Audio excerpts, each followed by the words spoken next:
Herkese selamlar. Yaradan'ın selamı herkesin üzerine olsun. Bugün bahsetmek istediğim Ayetel Kürsi, faziletleri dediğimiz yani anlamları ve bize etkileri. Şu şekilde söyleyeyim. Doğmamış ve doğrulmamış Yaradan'ın ismiyle, adıyla. O Allah'tan başka hiçbir tapılacak ilah yoktur. Yani tapılmakta neyi bahsediyor? Yani eğilmek, ona nasıl söyleyeyim bir yaradan gibi gözüyle bakmak birisine veya ona o derecede tapmak yani aşırı derecede inanmak veya aşırı derecede sevmek. Yani sevgi, yani neyi seversen Yaradan seni onunla dener. Yani şu şekilde söyleyeyim, dener derken ne kadar çok seversen bir şeyi o derece kaybetme riskin yüksektir. Yani ona ne kadar çok bağlanırsan onun olumlu veya olumsuz enerjilerini kendi üzerine çekersin. Yani sen farkında olmadan kendi hayatını mahvedersin. Bundan bahsetmeye çalışıyor. Yani Yaradan'dan başka ilah yoktur kelimesi buradan geliyor. Yani hiçbir şeye Allah'tan daha fazla değer vermeyin. Verdiğiniz sürece de kendinizi mahvedersiniz. Kendi enerjinizi, kendi psikolojinizi, her şeyinizi yerle bir edersiniz. Yani en çok sevilmesi gereken sizi yaradan ve bundan sonraki ayetinden geçiyorum. O daima yaşayan, daima duran. Yani sürekli yani bizden önce, evrenden önce, yaşamdan önce yani yaşam dediğimiz evrenden önce, yaşam evrenden sonradır. Yani insan bedeninde fiziksel boyutta baktığımız zaman yani enerjisel boyuttan sonra yaşam gelir zaten. Bundan sonra bütün varlıklara ayakta tutan odur.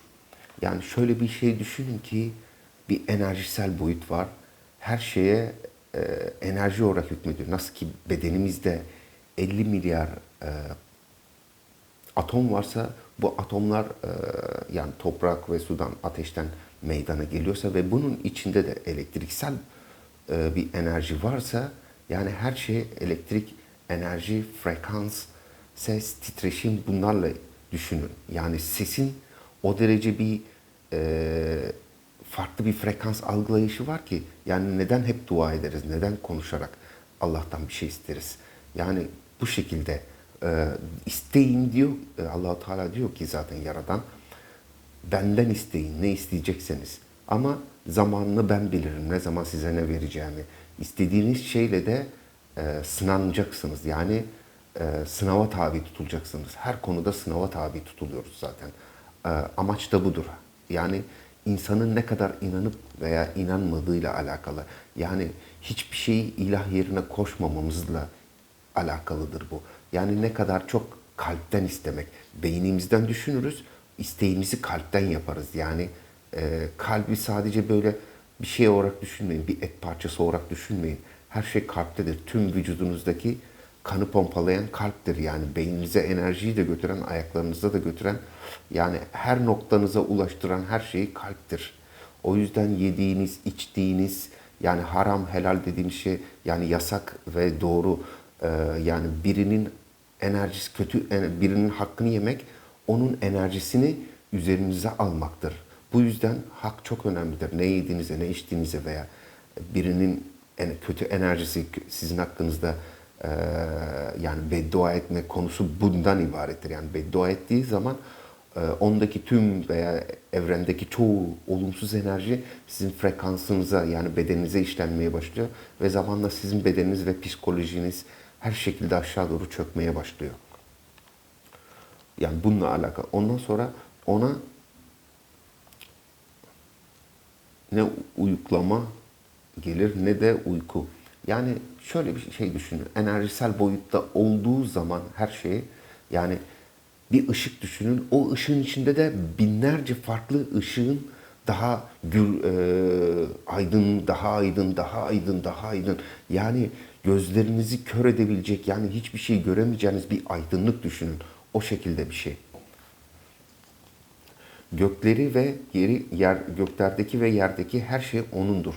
Yani zaten bir şeyi yarattıktan sonra, yani gökte 7 katman nasıl oluştuysa yerdeki bizim ana 5 madde dediğimiz 5 katman, yani 5 duyumuz olduğuna göre, 5 fiziksel tat alma veya duyma, onun gibi 5 hissiyat duyumuz olduğu için bu da bunlarla alakalı ve her gezegende, yani önce evren var olduğu için evrende düşündüğünüz zaman Samanyolu galaksisi, yani bir ucundan bir ucu 100 milyar ışık yılı olduğuna göre, yani Peygamber Efendimiz 50 milyar ışık, yani 50 milyar yılda gittiği dediği kürsü dediğimiz olay, yani kara delik noktasına tekabül ediyor. Yani 50 milyar ışık yılı olarak hesap edin. Yani insan ömrünün hiçbir zaman yetemeyeceği bir şey.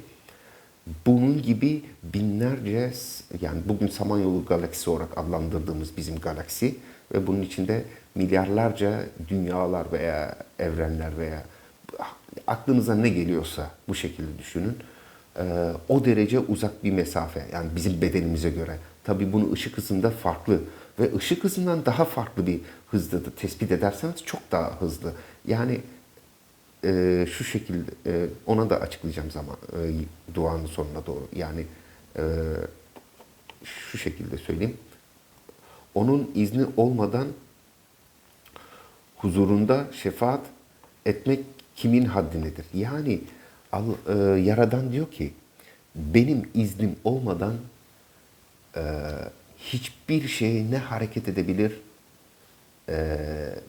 ne de yaşam bulabilir. Yani her şeyi ben yarattıysam her şeyin kontrolü de benim elimdedir. Siz neyin derdine düştünüz veya neyin geçim sıkıntısını düştünüz veya nasıl anlatayım, bugün bazı insanlarda şöyle bir şey var oluşuyor. Bu herkes için geçerli. Benim için de geçerli. Bazen ekonomik olarak zorluğa düştüğün zaman yarın ne yapacağım, ne edeceğim, bunun sıkıntısına düşeriz, düşüncelerine düşeriz. Halbuki orada düşmemize gerek yok. Ayetel Kürsü'yü okuduğumuz zaman beynimizdeki o negatif enerji silinir ve rızkımızın zaten, yani yiyeceğimiz loklamın, yemeğin, her şeyin Yaradan tarafından bize verildiği, yani bu inanan veya inanmayan için, herkes için aynı şekildedir. İster inanırsın, ister inanmazsın. Yani iman da bununladır. Yani bugün çok inanan diye tabir ettiğimiz insanlar var, gidip camilerde veya başka yerlerde bunun gibi. Herkes gidiyor ama çoğu inanarak gitmiyor. Sadece gitmek için gidiyor. Ne için gittiğini bile bilmiyor. Problem de buradan kaynaklanıyor. Yani siz iman etmez misiniz konusu bununla alakalı. Yani iman çok farklı bir şeydir. Gerçekten kalbinle, şu şekilde söyleyeyim, enerjisel, metafizik, fizik dışı boyutu, evreni ve bedeninizi tanıdıkça, toprağı ve her şeyi tanıdıkça olaya bakış açınız ve inancınız çok daha farklı bir seviyeye geçiyor. Yani önce her şeyi, nasıl söyleyeyim, güzel bakmayı öğrenmemiz lazım. Ne kadar güzel bakarsak, yani bazı hadislerde de söylediği gibi, ben diyor kötülüğü ve azgınlığı, fenalığı yasakladım. Yani bunun anlamı nedir? Kötü düşünce, kötü zanda bulunmak, yani kötü konuşmak veya kötü birine kötülük yapmak, her konuda kötülük yapmak. Bunu yasak olmasının sebebi zaten amaç da şuydu. Şeytanın bazı şeyleri bize kötü gibi, kötülüğü iyi gibi göstermesinin amacı da buydu. Yani aslında şeytana da yani çok suç atmamak gerekiyor. Bugün her ikisi de bizim bedenimizde var zaten yaratılışta. Nasıl ki o enerjiden oluştuysa biz de, yani tüm evrenden oluştuysak, yani o da bizim içimizde. Ama problem bunun farkına varıp veya varamamamız. Yani ne kadar çok farkına varırsak, ne kadar çok iyi düşünerek veya iyi hareket ederek, yani bizim hayatımıza giren her kötülük aslında bizim için bir sınav. O sınavı nasıl geçebildiğimize, yani onu kötü olarak bakmamak lazım. Yani olay şöyle bir şey söyleyeyim. Hızır'la Musa'nın gemi yolculuğu gibi düşünün. Musa hep kendi tarafından baktığı için Hızır'ın ne yapmak istediğini anlayamadı. Problem de bunun gibi düşünün, yani kafanızdaki problem. Her şey kendi düşüncenizle alakalı. Yani düşüncelerinizi mümkün olduğunca iyi düşünmeye çalışın. Çünkü beynimizin içinde her zaman için bize farklı bir düşünce oluşturur. Mesela şu şekilde, onu öyle yapsaydım daha mı iyi olurdu, böyle yapsaydım daha mı iyi olurdu. Yani bu vesvese dediğimiz, yani kötü düşünce dediğimiz, yani şeytan bize hep kötü zanda bulunur ya, amacı çünkü kendi kovulduğu için bizi de onun yanına çekmek, yani aşağıların aşağısına indiği için yanmamız için, amaç da bu zaten. Onunla birlikte sonsuz yanmamız için. Yani olay şu, yani öldürmek veya ölmek diye bir kavram yok. Sadece cezalandırmak ve sonsuza kadar ceza çekmek veya sonsuza kadar güzel yaşamak. Yani bu bedene gelmemizin amacı bu. Yani sınav dediğimiz olay da bu bedende, yani bu kısacık ömrümüzde, 100 senelik ömrümüzde ne kadar iyilik yapabilirsek veya iyi bir insan olabilirsek bizim için çok daha iyi. Bu yani Adem'den bu yana gelen tüm dinler için aynı şey. Yani aslında tüm din, Adem'den bu yana kadar tüm dinler dediğimiz inanç. Yani her şey inanmakla alakalı. Neye inandığınız, yani düzgün bir insan yaşamasıyla, yani Habil'le Kabil misali. Yani olay orada başladı zaten. İyilik ve kötülük. Yani bu da denenmemiz içindi. Bu bedenlere girdiğimiz için, avatar bedenlerine sınavımız başladı. Yani ne kadar hep bir Habil ve tam hangisinin isimlerini karıştırıyorum. Daha ne kadar cömert olursanız birbirinize karşı, e, tanıdığınız veya tanımadığınız insanlara karşı ne kadar nazik ve kibar olursanız sizin için o kadar daha iyi. Yani her konuda iyi olmayı emrediyor. Yani çünkü kötülükten asla hiç kimse kazanmadı. Ben kazananını da görmedim. Ama iyilikten her zaman kazanırsın. Yani burada da kazanırsın, ahiretinde de. Yani fizik dışındaki yaşamında da, sonsuz bir yaşamında da. Yani düşünsene, bir Samanyolu galaksisine bir ucundan bir ucu 100 milyar ışık yılı olduğuna göre ortalaması, yani bizim ömrümüzün yetmeyeceği ve orada zaman kavramı olmayan bir hayata düşünün ve sonu ucu bucu yok. Yani istediğiniz, mesela dilediğiniz şeyi düşündüğünüz anda elinizde, çünkü zaman kavramı yok. Düşünmenizle elinizde veya önünüze gelmesi çok normal bir şey. Yani burada da bunun için çalışmamız ve emek harcamamız ve özellikle birbirimizi kırmadan, birbirimizin hakkını yemeden, yani hakkımıza riayet, yani düzgün bir şekilde davranarak, eğer ki tembellik veya nasıl söyleyeyim, o çalışsın, ben yani yetip yatayım, yani kurnazlığa işi vurduğunuz zaman, halbuki siz kurnaz olduğunuzu zannediyorsunuz, kendi hayatınızı mahvediyorsunuz farkında olmadan.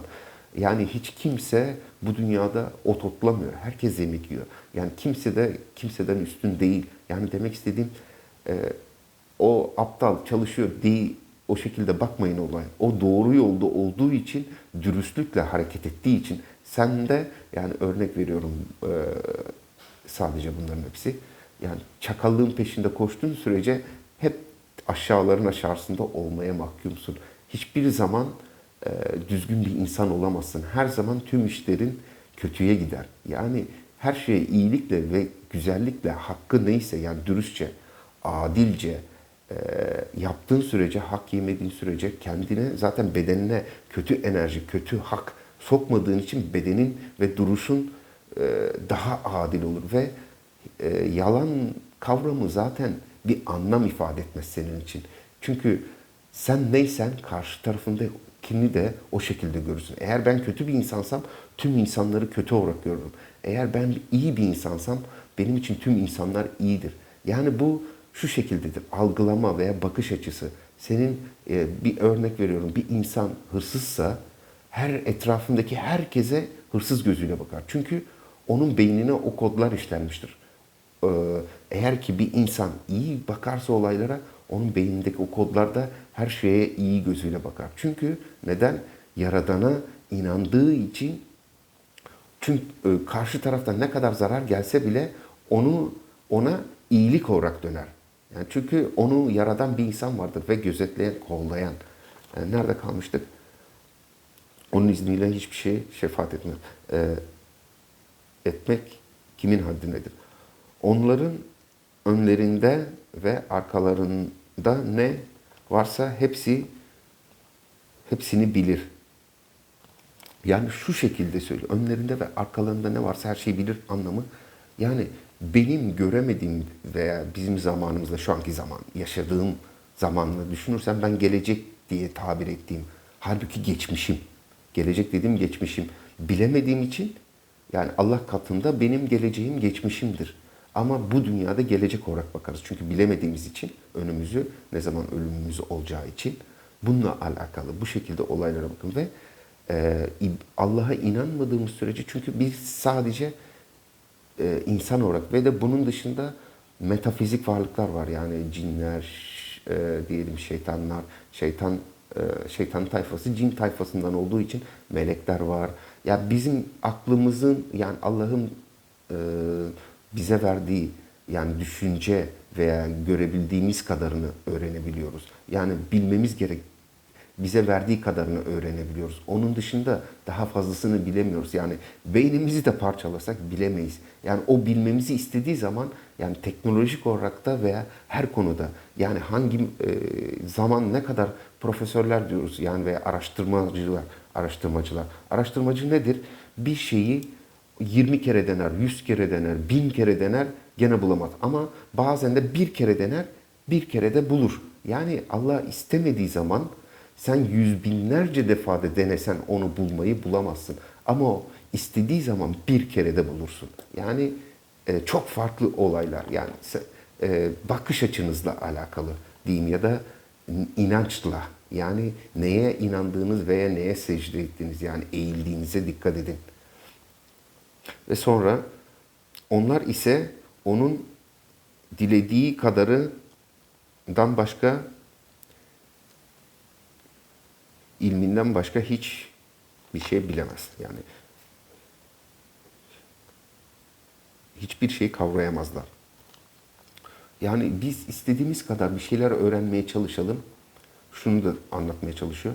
Yani Allahu Teala bize vermedikten sonra Yaradan biz neyi yapmaya çalışsak bile, öğrenmeye çalışsak bile yüz binlerce defa bir şeyi ezberlemeye çalışıyoruz. Mesela örnek okula giderken veya başka bir şey yaparken.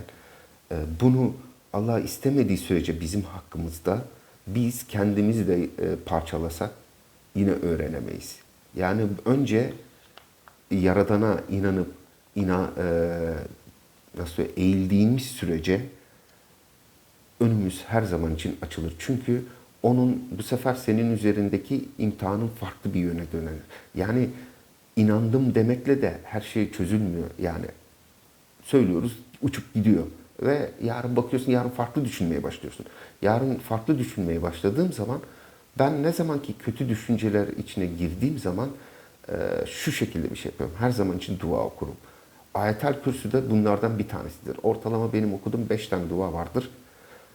Onları da açıklayacağım. Ama her 5 duayı 7'şer kere okurum. Neden?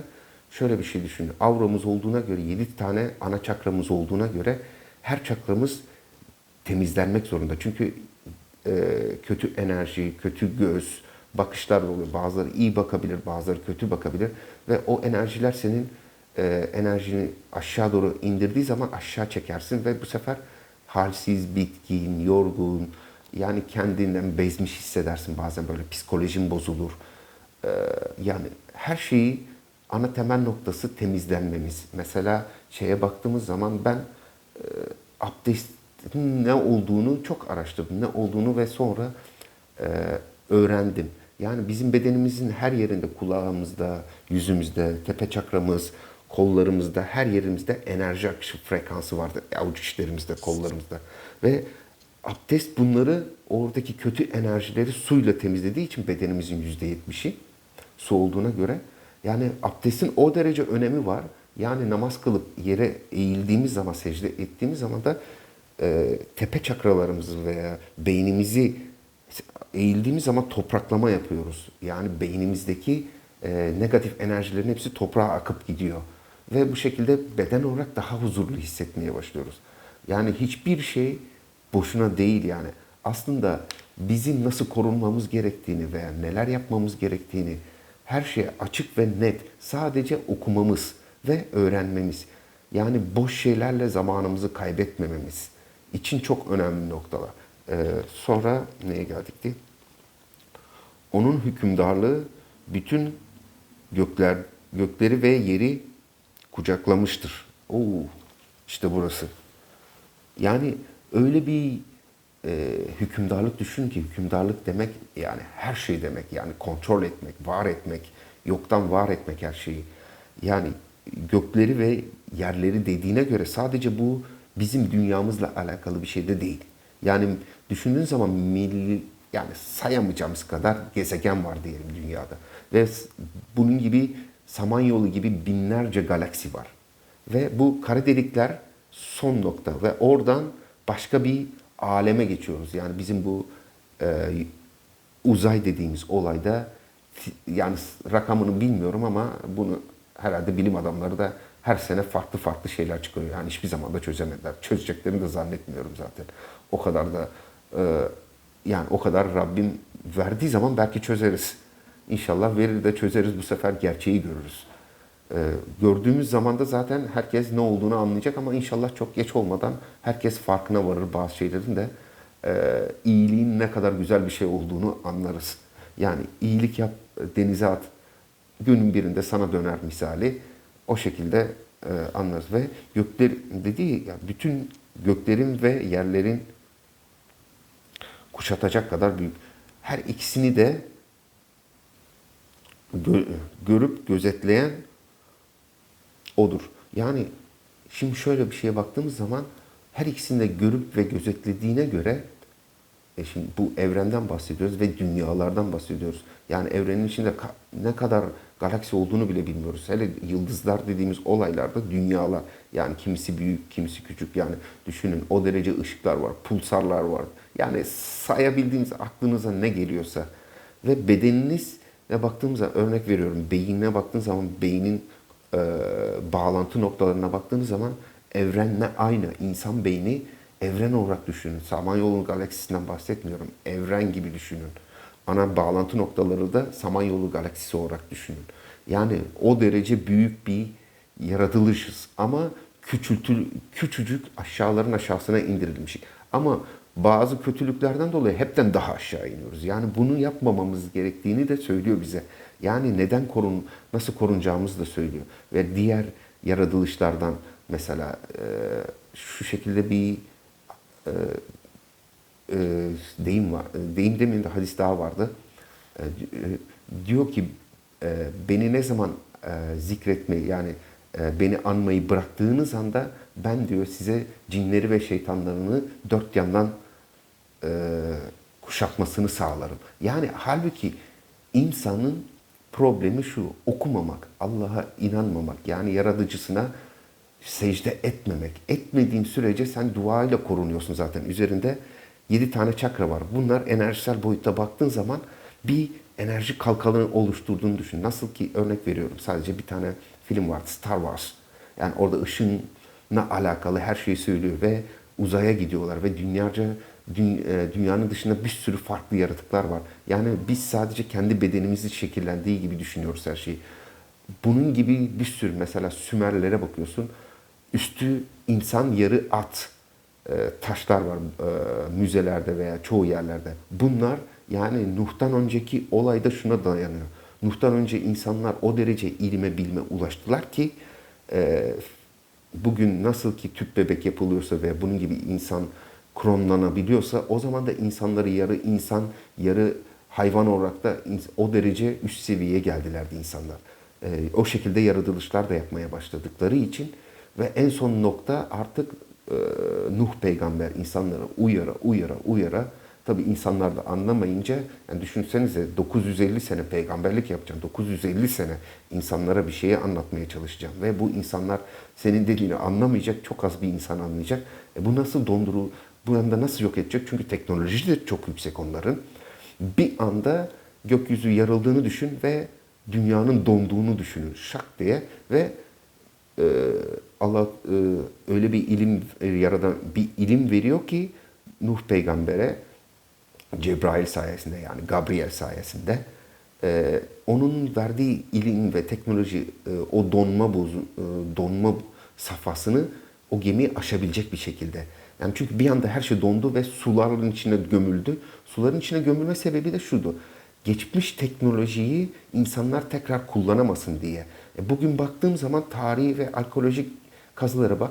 Hep bu şekilde, hep geçmişi araştırırız. Neden geçmişi araştırıyoruz? Çünkü geçmişte öyle bir teknoloji vardı ki bizim hayalimiz bile almayacak teknoloji vardı şu anda. Yani ışınlanma veya daha farklısı yani sayabildiğin kadar. Aklımızın, hayalinizin ötesine geçmeye çalışın.